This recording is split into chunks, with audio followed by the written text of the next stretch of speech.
Rallying today is an all-action, big-budget sport with professional drivers and factory teams from most manufacturers. They lost out to the more reliable Ford RS200 of Mark Lovell. Of the two British Group B contenders, it's probable, for a number of reasons, that the Ford RS200 would have gone on to be the more effective.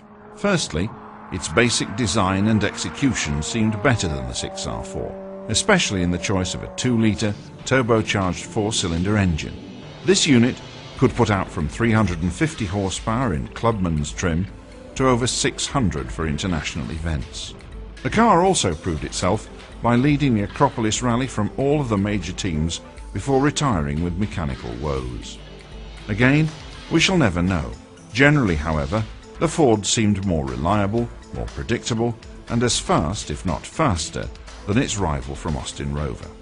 In the 1986 Shell Oil's British Open Championship, for example, the young Mark Lovell finished in every one of the 6 qualifiers to take the title. By contrast, the more experienced Jimmy McRae and his young teammate David Llewellyn finished only 6 events between them.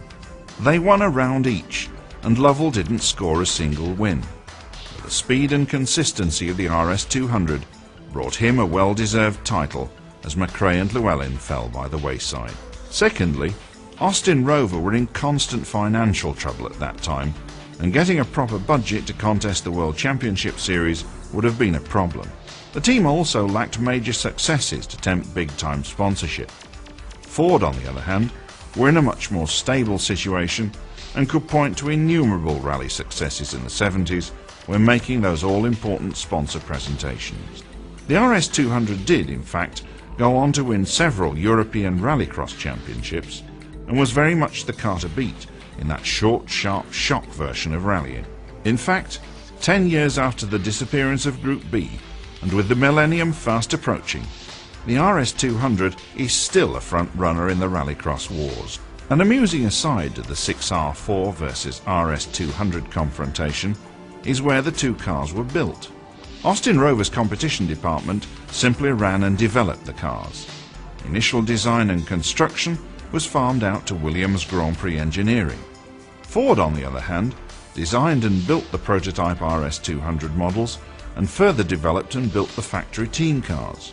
Construction of the 200 Clubman races necessary to get the Group B homologation was contracted out to Reliant Engineering in Tamworth, the same company that built the famed, or notorious, Reliant Robin three-wheelers. That's a fact which will probably change a lot of people's opinion about one of Britain's more unusual cars.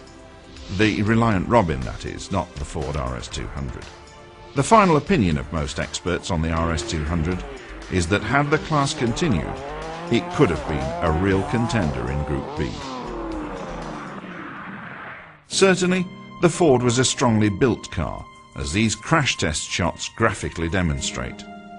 Notice how the driver and co-driver's area remains intact as the front end crumples. And here's even more graphic proof of the structural integrity of the RS200 chassis.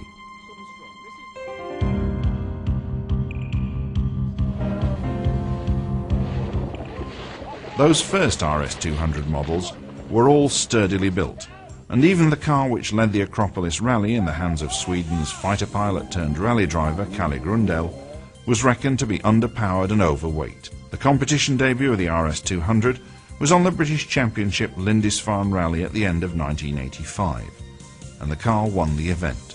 At the time, it was little more than a road car version, weighing in at 1,400 kilograms and having but 400 horsepower. Contrast that with the 1,000 kilograms and 500 horsepower of the Lancia S4 which Toivonen took to victory in the RAC Rally just a month later. The educated opinion on the RS200 is that it would have been a genuine title contender had the company stayed around long enough to enter the lighter, more powerful Evolution version which was under development when the pullout came. Audi, who joined Ford in an early withdrawal from Group B, had already debuted the final evolution of their car in 1985, and what a car it was. The Quattro S1 Sport was an aggressive-looking beast with huge wings and more horsepower than anyone else in the championship. Over 600 horsepower was rumoured to be on tap, and even Walter Röhrl felt that it was probably too much. Considering that he beat the Peugeots at the San Remo Rally in 1985, his opinion should be respected. Im Prinzip bist du bei dem Auto mit dem Denken schon zu langsam. Take a trip on board with him if you doubt his opinions. A trip that's also likely to convince you that Ford and Audi were quite right to withdraw from rallies until something was done about crowd control.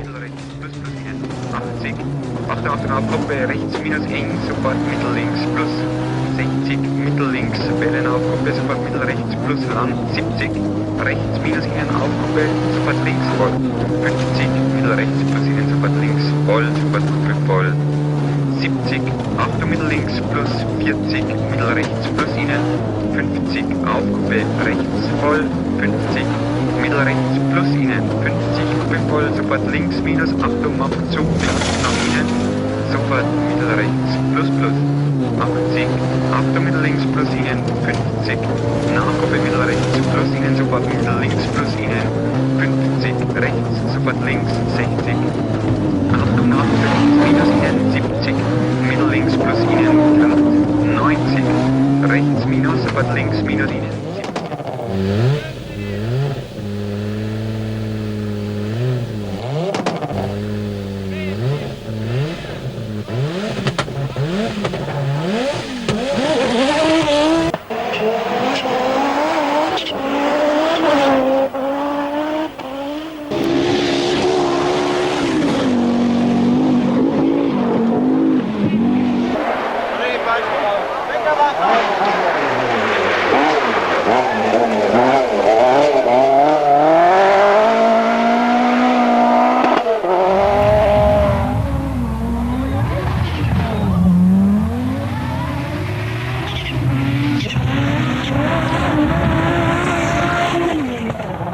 While the awesome rally supercars were justifiably grabbing all the public attention, there was another side to Group B that never really got off the ground.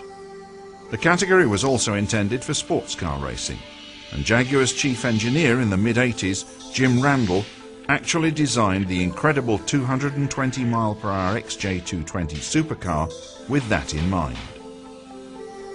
I sat down and started thinking, what sort of car would one have to design that would be an effective road car but with very little modification. It could be a race-winning car in effectively Group B. Now, Group B at that time was only rally cars. There was no Group B racing, road racing at that time. Nevertheless, it was an interesting category.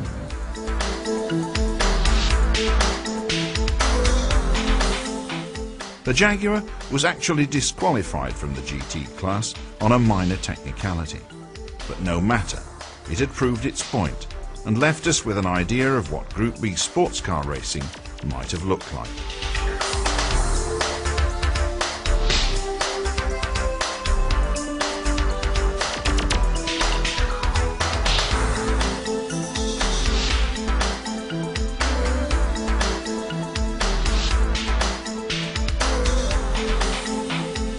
Had Group B sports car racing ever got off the ground, this is another car that would undoubtedly have been involved. Ferrari was a perennial rival to Jaguar in long-distance sports car events and had already designed and built the 288 GTO to contest the class. In fact, the 288 GTO was also intended to be Ferrari's rally contender, probably only on tarmac events, but one never knows. A rally version of the 308 GT had done well in Corsica and San Remo earlier in the 80s, and after all, Ferrari are part of the same group as long-time rally supporters Fiat and Lancia.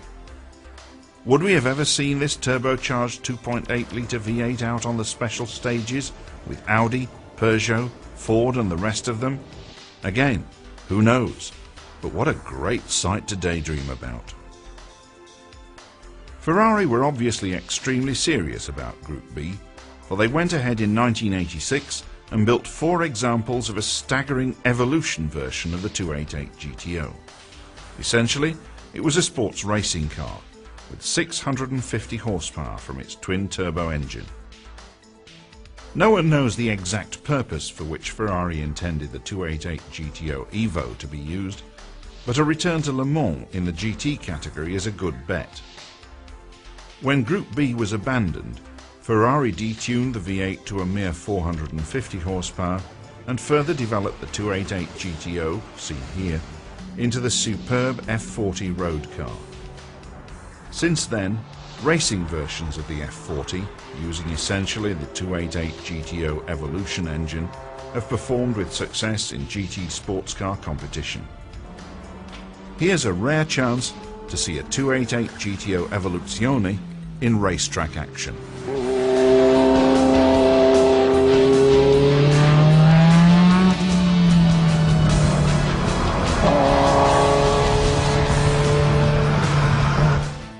Wherever you find Jaguar and Ferrari, you'll find Porsche.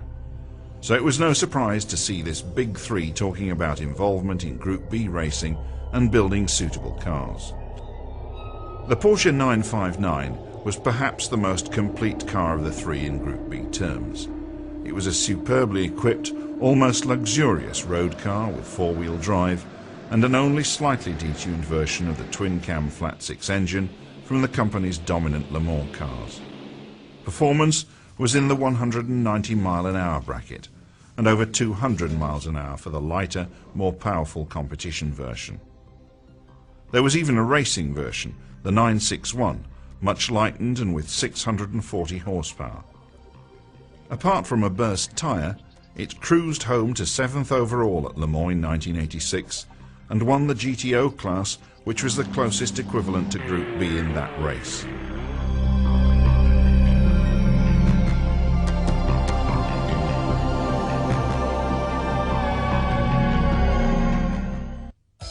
Porsche chose an unusual arena in which to display the rallying capabilities of the 959, the awesome test of the 3-week-long Paris-Dakar Marathon, the bulk of which was run across the wastelands of North Africa's Sahara Desert. By doing this, Porsche sidestepped head-on confrontation with the World Rally supercars. They all had a 2 or 3 year development advantage by the time the original Porsche concept car on which the 959 was based was unveiled at the Frankfurt Motor Show in 1983. A Porsche first appeared in the Paris-Dakar in 1984. There was a 3-car team, in fact, of 3-litre turbocharged 4-wheel drive cars that were effectively a hybrid of the 911 and the 959 prototype. Frenchman René Metger won the event, with Grand Prix star Jackie Ickx 6th after losing time replacing burnt-out wiring. The following year, 3 cars which were closer to the 959 specification were entered with bigger but non-turbo engines in the interests of reliability. In fact, all 3 retired. Ickx and fellow Grand Prix driver Jochen Mass hit rocks and damaged their cars beyond repair. Previous winner Metger missed a time control. In 1986, the true 959s appeared, and this time there were no mistakes. Metger won again, with Ickx second. What's more, even the backup service crew car finished 6th. A 200-mile-per-hour road-going supercar, a class winner at Le Mans, and a winner of the Paris-Dakar. By this reckoning, the Porsche 959 must have been the best all-round Group B car of them all.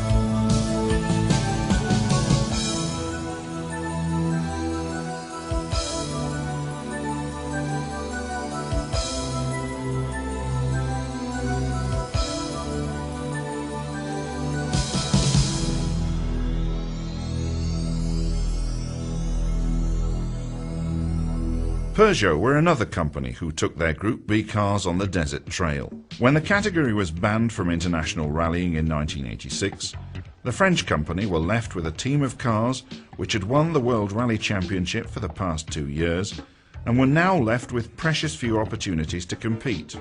The choice for team manager Jean Todt was really an obvious one. At that time, no event in motorsport received more coverage in France than the Paris-Dakar. The whole nation, and much more of Europe as well, was caught up in the romance, the adventure and the dangers of racing from the French capital across Europe and the Sahara to the Atlantic coast city of Dakar in West African Senegal. Television images of this exotic event were beamed back each evening for 3 weeks onto primetime television in France and then out all over the world. To win the Paris-Dakar was a guarantee of huge home market sales in France and a respectable slice of the export market for any French manufacturer. Using rally stars such as Ari Vatanen, who won the event at his first attempt in 1987 and again in 1990, Peugeot dominated the event until they scaled down their efforts to move on into international sports car racing and eventually Formula One. It was a fitting way to bring down the curtain on one of the greatest team efforts in world rallying history.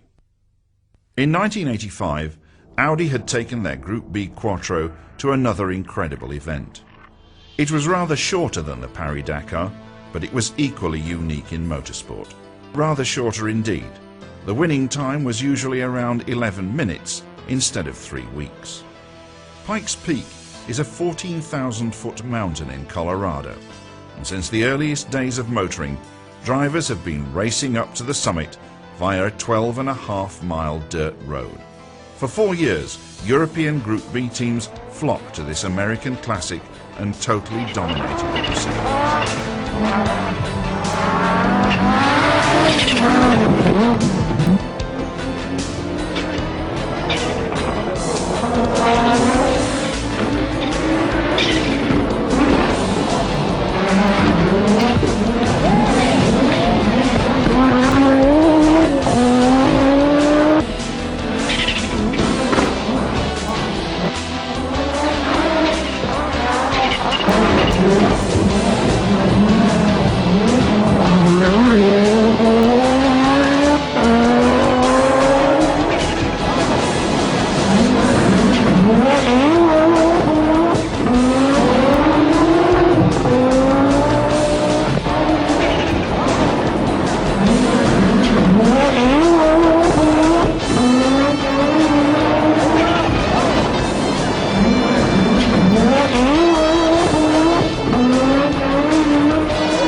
But, in the final analysis, it will always be the rally supercars for which Group B will be remembered. Cars developed at such a pace that they simply became too fast for the terrain that they competed on. Cars that truly were too fast to race.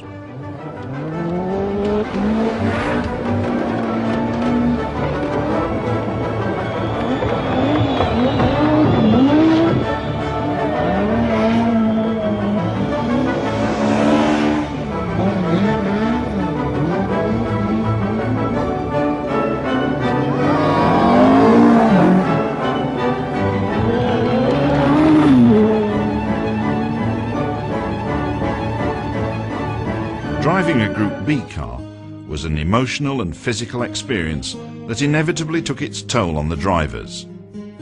Coping with the noise, the intense cockpit heat, and the sheer unadulterated stress of driving to the absolute limit on loose trails through solid walls of apparently crazy spectators took drivers to the very edge of their mental and physical capabilities. Doctors, physiotherapists, and even mind-relaxing gurus were a key element in every major team. The drivers needed all the help they could get.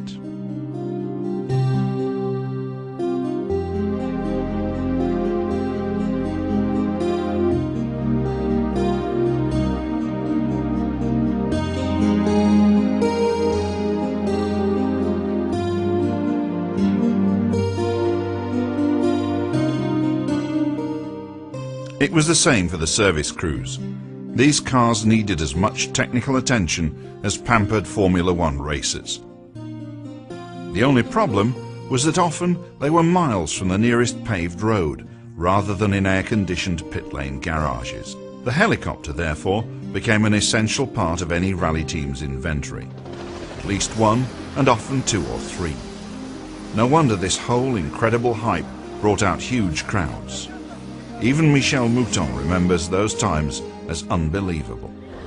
Even the limit to be able to do what we had to do, you know, and people on the road, and people wanted to touch me when I was at the start of the stage. I remember forever one guy who opened the door to touch me when the guy was counting 3, 2, 1 just to go. I mean, it was difficult, but in another way, of course, I was trying to understand also that it was a normal way for them, and we have a chance to have a sport where the people can be so close to the driver. It's not like all the other sport where people are parked around. In the rallying, people are really part of the game. So if I have only one image, I think it's a positive picture, and a nice picture. If I have some emotion, of course, it's the noise of the Quattro. I mean, nobody can forget the noise. Even today, I think we miss this kind of noise.